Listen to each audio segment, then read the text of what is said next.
जय हिंद दोस्तों, स्वागत है आप सभी का इंस्पिरॉन डिफेंस वॉरियर में।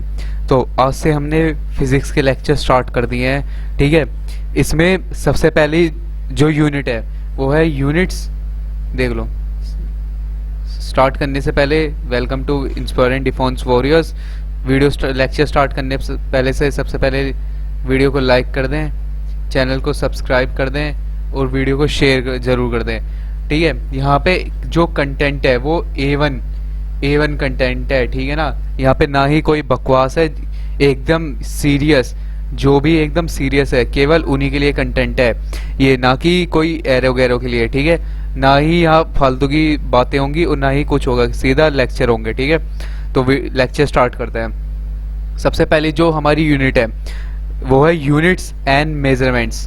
ठीक है, यूनिट्स एंड मेजरमेंट से हम पहले अपना लेक्चर स्टार्ट कर रहे हैं, इसके बाद आगे की यूनिट करेंगे। ठीक है, यूनिट्स में सबसे पहले हम देख लेते हैं यूनिट्स कैसे, उनकी डेफिनेशंस। देखो, कुछ जो डेफिनेशन है वो मैंने लिख दी है। ठीक है, और जो कुछ डेफिनेशन होगी वो साथ के साथ मैं आपको बताता चलूंगा। ठीक है, सबसे पहले देखते हैं मेजरमेंट क्या होता है। It is a process of finding out the magnitude of a physical quantity. सबसे पहले मेजरमेंट्स की डेफिनेशन देख लो। ये क्या है, एक प्रोसेस है जिससे हम किसी भी फिजिकल क्वांटिटी का क्या कर सकते हैं, मैग्नीट्यूड निकाल सकते हैं। ठीक है, जैसे कि फोर्स है। अब फोर्स है, ये फोर्स एक फिजिकल क्वांटिटी है, इसकी यूनिट अगर हमें निकालनी है तब हम मेजरमेंट का इस्तेमाल करते हैं। यूनिट्स क्या होती हैं, एक स्टैंडर्ड मेजरमेंट होती है। ठीक है, in which the multiples the given magnitude of a physical quantity is expressed. यानी कि एक फिजिकल स्टैंडर्ड्स बना दिया, जैसे कि kg, 1 kg, 1 मीटर, ये सब क्या है, सेकंड एक्सेट्रा, ये सब है यूनिट्स। ठीक है, मैग्नीट्यूड क्या होते हैं, मैग्नीट्यूड शो करता है कि कोई भी फिजिकल क्वांटिटी की वो कितने टाइम्स है एक स्टैंडर्ड क्वांटिटी के। ठीक है, फिजिकल क्वांटिटी क्या होती है, जिसमें हम दो इट इज दैट क्वांटिटी और characteristics whose magnitude can be measured directly और इनडायरेक्टली। फिजिकल क्वांटिटीज ऐसी क्वांटिटीज होती हैं जिन्हें हम डायरेक्टली और इनडायरेक्टली एक्सप्रेस्ड कर सकते हैं। ठीक है, फंडामेंटल देखो, फंडामेंटल और बेसिक यूनिट्स क्या होती हैं, फंडामेंटल और बेसिक यूनिट। ठीक है, टोटल कितने तरीके की होती हैं, कमेंट करके बताओ। फंडामेंटल और बेसिक क्वांटिटीज कितने तरीके की होती हैं, 7 तरीके की। वो अभी मैं आगे बताऊंगा कौन कौन सी होती हैं। ठीक है, और इसके बाद जो इनसे ही जो ड्राइव्ड यूनिट्स, ऐसी यूनिट्स होती हैं जो फंडामेंटल क्वांटिटी से ही ड्राइव्ड होती हैं। ठीक है, अब 3 तरीके के हम सिस्टम ऑफ यूनिट्स यूज करते हैं। सबसे पहले है CGS सिस्टम, उसके बाद है MKS सिस्टम एंड तीसरा है SI यूनिट सिस्टम। तो इन तीनों सिस्टम को देख लेते हैं। देखो, आपको लग रहा होगा कि लेक्चर बहुत जल्दी होता है, क्योंकि ये कुछ ऐसी चीजें हैं जो पेपर में एग्जाम में नहीं पूछी जाती। बस ये क्या है, आपको रिवीजन दिमाग में डालने के लिए है, जिससे कि आपको पता चल जाए कि ऐसी चीजें भी होती हैं। ठीक है, अब देखो कुछ चीजें हैं।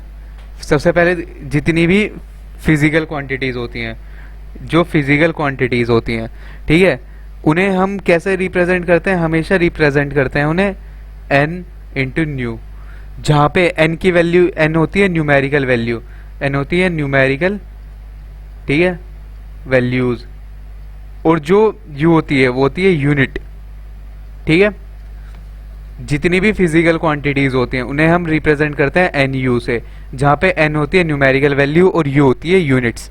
ठीक है, अब देखो, मैंने भी बताया था फिजिकल जो क्वांटिटीज होती हैं वो 2 तरीके की होती हैं। First, fundamental. ठीक है, सबसे पहली जो हमारी क्वांटिटी होती है वो फंडामेंटल क्वांटिटीज होती हैं। उसके बाद जो हमारी होती है वो ड्राइव्ड यूनिट होती हैं। फंडामेंटल टोटल 7 टाइप्स की होती हैं, ड्राइव्ड यूनिट टोटल 2 टाइप्स की होती है। ठीक है, तो टोटल 9 तरीके की हमारी फिजिकल क्वांटिटीज होती हैं, और इन्हीं से ही मिलके बाकी की कितनी भी यूनिट हम निकाल सकते हैं। ठीक है, इतना समझ में आ रहा है ना, जल्दी से ऑप्शन। ठीक है, अब देखो, अब देख लेते हैं। सबसे पहले फर्स्ट देख लेते हैं हमारी फंडामेंटल। ठीक है, फंडामेंटल से क्या मतलब पता है आपको? फंडामेंटल से मतलब है जो आगे उन्हें क्या नहीं कर सकते हम, जो आगे ड्राइव नहीं कर सकते, या फिर जो किसी के पे डज नॉट, जो डिपेंड नहीं करते, does not depend on others, ठीक है, डिपेंड ऑन अदर्स, ऐसी क्वांटिटी जो और किसी पे डिपेंड नहीं करती उन्हें बोलते हैं हम फंडामेंटल क्वांटिटीज। इसमें टोटल 7 टाइप्स की फंडामेंटल क्वांटिटी होती हैं, ठीक है। फर्स्ट पहली होती है लेंथ, ठीक है, फर्स्ट होती है लेंथ, जिसे हम रिप्रेजेंट करते हैं मीटर्स, ठीक है, मीटर, और इसका सिंबल होता है एम। जो दूसरी फंडामेंटल क्वांटिटी होती है वो होती है हमारी मास, ठीक है, मास का होता है किलोग्राम, किलोग्राम, इसका जो सिंबल होता है वो होता है केजी।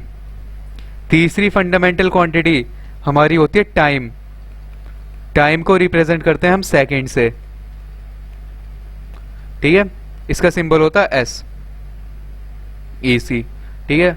फोर्थ जो हमारी क्वांटिटी होती है वो होती है टेम्परेचर, इसे रिप्रेजेंट करते हैं हम केल्विन, केल्विन से, और इसका होता है के। जो हमारी नेक्स्ट फिफ्थ जो क्वांटिटी होती है वो होती है ल्यूमिनस इंटेंसिटी, ल्यूमिनस इंटेंसिटी, ये टी है, ठीक है, ल्यूमिनस इंटेंसिटी, ये होती है कैंडला, और इसे रिप्रेजेंट करते हैं हम सी डी, ठीक है। जो हमारी सिक्स्थ होती है वो होती है करंट, करंट को रिप्रेजेंट करते हैं हम एम्पियर से, इसका सिंपल होता है ए। और जो हमारी सेवेंथ वो होती है amount of substance, amount of substance से, इसे रिप्रेजेंट करते हैं मोल, ठीक है। तो सबसे पहले हमारी होती है लेंथ, ये टोटल 7 टाइप्स की हमारी फिजिकल क्वांटिटीज होती हैं, जिन्हें होती है लेंथ, मास, टाइम, टेम्परेचर, ल्यूमिनस इंटेंसिटी, ठीक है, करंट और अमाउंट ऑफ सब्सटेंस। इन्हीं 7 टाइप्स और प्लस 2 और होती हैं, अभी बता रहा हूँ उन्हें, ठीक है। इन्हीं टोटल 7 टाइप्स से मिला के हमारी सारी फिजिकल क्वांटिटीज बनी हुई है, समझे, ठीक है।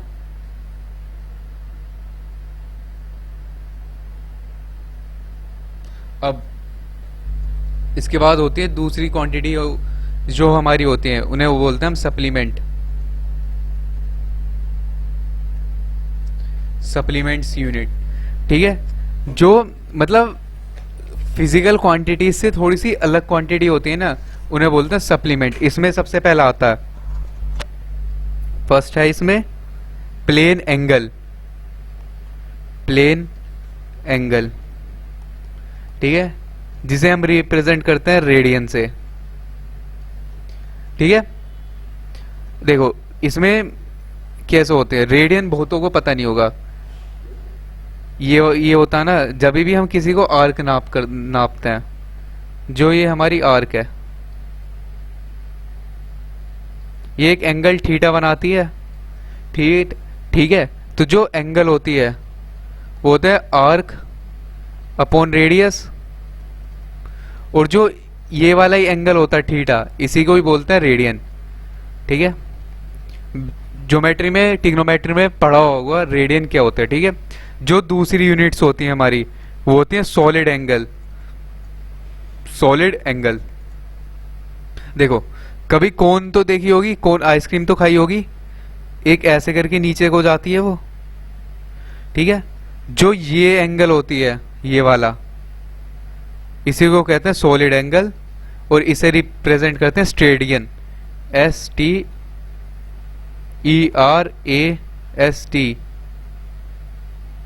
ERADIN, स्टेडियन, ठीक है। तो ये दो तरीके की दो हमारी सप्लीमेंट्री यूनिट होती है, पहली प्लेन एंगल, दूसरी होती है हमारी सॉलिड एंगल। जो सॉलिड एंगल होते हैं ये वाली, ठीक है, इसी को बोलते हैं सॉलिड एंगल। समझ गया, आ गया ना आपको, ठीक है। अब देखो कुछ ऐसी यूनिट लिखवा रहा हूं जो पेपर में मतलब पता भी होनी चाहिए, और साथ में एक वो भी होना चाहिए जिससे कि आपको याद रहे, पता भी होनी चाहिए जनरल नॉलेज के लिए, ठीक है। इसमें कुछ यूनिट्स हैं। सबसे पहले होती है माइक्रोन, 1 माइक्रोन, ठीक है। 1 माइक्रोन होती है हमारी 10⁻⁻6 मीटर, ठीक है, समझ में आ गया ना। 1 माइक्रोन इक्वल्स टू 10⁻⁻6। फिर होती है 1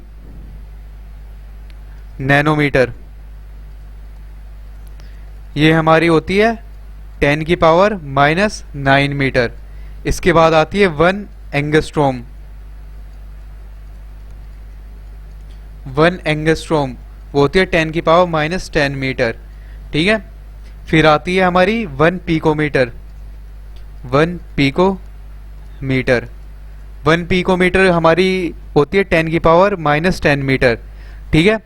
इसके बाद आती है 1 X-ray, X-ray unit, 1 X-ray unit होती है हमारी 10⁻⁻13 मीटर।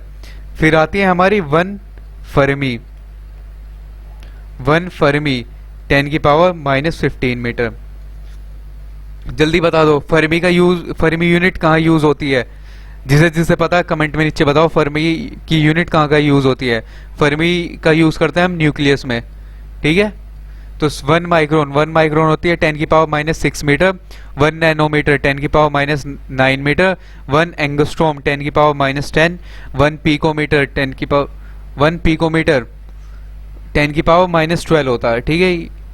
1 पिकोमीटर 10⁻⁻12 मीटर, 1 एक्सरे 10⁻⁻13 और 1 फर्मी होते हैं न्यूक्लियस, ठीक है। समझ में आ गया ना आपको? ठीक है, अब देखो आगे चलते हैं, कुछ अब बड़ी यूनिट ले लेते हैं, ठीक है।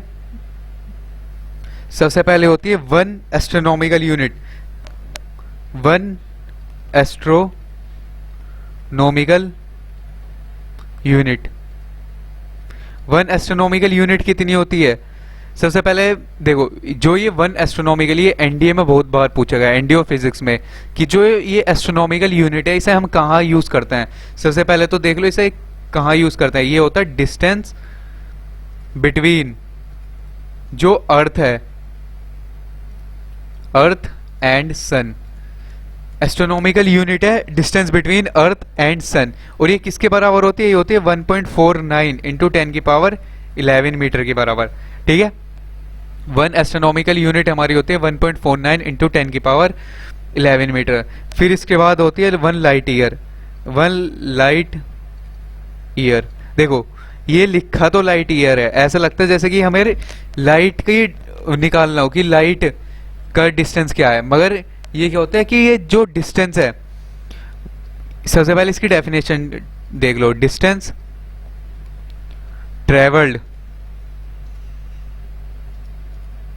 बाय लाइट इन 1 ईयर, कि कितना डिस्टेंस लाइट ट्रेवल करेगी एक ईयर में, उसे ही बोलते हैं 1 लाइट ईयर। ये इक्वल होता है, ये कितने के इक्वल होता है? 9.46 इंटू 10⁻15 मीटर, ठीक है। 9.46 इंटू 10⁻15 मीटर, और 1 एस्ट्रोनॉमिकल यूनिट होती है 1.49 इंटू 10⁻11 मीटर। इसके बाद होती है 1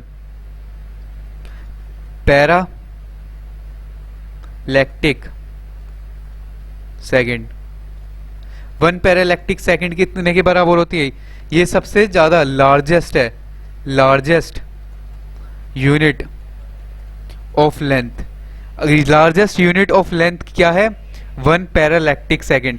अगर कोई भी तुमसे ये पूछे कि सबसे बड़ी किसी भी चीज को नापने की यूनिट क्या है, वो है पैरालैक्टिक सेकेंड्स, ठीक है। ये कितने के बराबर होती है? ये होती है 3.26 लाइट ईयर के बराबर होती है, ठीक है। 1 पैरालैक्टिक सेकेंड होती है 3.26 लाइट ईयर। इसके बाद आती है हमारी 1 चंद्रशेखर लिमिट, चंद्रशेखर लिमिट।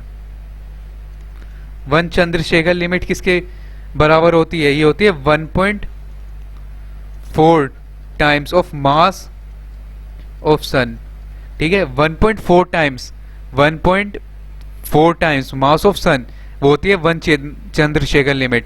जो कि इसकी वैल्यू कितनी होती है 2.8, 2.8 इंटू 10 की पावर 30 kg, 2.8 इंटू 10 की पावर 30 kg के बराबर 1 चंद्रशेखर लिमिट होती है। ठीक है, तो रिवाइज कर लेते हैं। 1 एस्ट्रोनॉमिकल यूनिट होती है 1.4 इंटू 10 की पावर 11 मीटर। 1 लाइट ईयर इक्वल होती है 9.46 इंटू 10 की पावर 15 मीटर। 1 पैरालैक्टिक सेकंड होती है 3.26 लाइट ईयर के बराबर। और 1 चंद्रशेखर लिमिट होती है 2.8 इंटू 10 की पावर 30 kg के बराबर। ठीक है, समझ में आ रहा है ना सभी को? अगर कुछ दिक्कत परेशानी हुई तो फिर से पूछ लेना भाई, या फिर क्या पूछ लोगे, फिर से वीडियो को देख लेना। ठीक है, इसके बाद जो हमारी यूनिट आती है वो आती है 1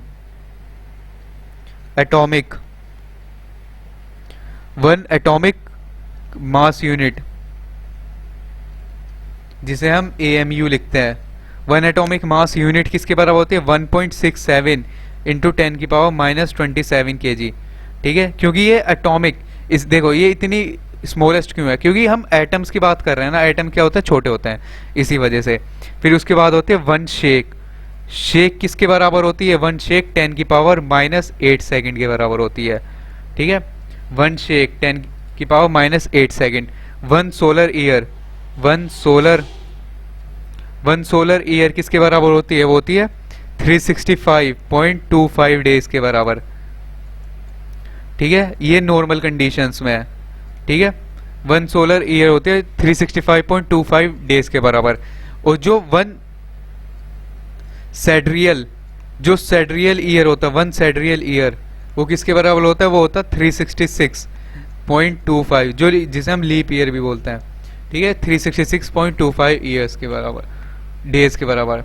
ठीक है, और बताओ, और कुछ दिक्कत परेशानी हो तो देखो, ये आज के लिए ये कुछ ऐसी इंपॉर्टेंट यूनिट्स हैं जो मतलब हर बार पेपर में पूछी जाती हैं। ठीक है, तो इन सभी को याद कर लेना। और कल से हम क्या स्टार्ट करेंगे, कल से हम डायमेंशन फॉर्मूलेज देखेंगे। ठीक है, कुछ तुम पढ़ के आना, कुछ और ज़्यादातर सारे मैं जितने भी इसमें इंपॉर्टेंट होंगे सारे वो यहाँ ड्राइव्ड करवाऊंगा। ठीक है, जितने भी इंपॉर्टेंट सारे फॉर्मूले हैं वो ड्राइव कराऊंगा, स्टार्टिंग से लेके चलूंगा बेसिक से एकदम। ठीक है, फिर उसके बाद पूरे कुछ ऐसे फॉर्मूले हैं जो अलग, उन्हें पेज पे नोट कर लेना। ठीक है, कि ये एक जैसे फॉर्मूले है, ये एक जैसा है, ये एक जैसा है। ठीक है, जिससे कि उन्हें आसानी से याद, क्योंकि देखो पेपर में क्या होगा, एक दे देंगे, उसके बाद क्या करेंगे कि इसमें से कौन सा 4 ऑप्शन होंगे कि इन चारों में से किस किस का डायमेंशन फॉर्मूला सेम है और किसका नहीं है। जो नहीं होगा उसका आंसर हमें बताना है। तो सबसे बढ़िया क्या है, ऐसी एक पेज हम बना लेंगे जिसपे एक तो होंगे जिनके डायमेंशन फॉर्मूले, जिनकी यूनिट होती है मगर डायमेंशन फॉर्मूले नहीं होते। कुछ ऐसे होते हैं जिनके डायमेंशन फॉर्मूले होते हैं, यूनिट ही नहीं होती। कुछ ऐसे होते हैं जिनके डायमेंशन फॉर्मूले सेम होते हैं, या कुछ ऐसे होते हैं जिनकी यूनिट सेम होती है। तो पहले सारे देखेंगे, फिर ये स्पेशल केस होंगे। ठीक है, इन स्पेशल केसेस वालों को अलग देख लेंगे। ठीक है, तो बस मेहनत करते रहो, सिलेक्शंस आसानी से तुम्हें मिल जाएगा। ठीक है, जय हिंद साथियों, और चैनल को लाइक कर दो। ठीक है, फैला दो आग की तरह से। ठीक है, धन्यवाद, जय हिंद साथियों।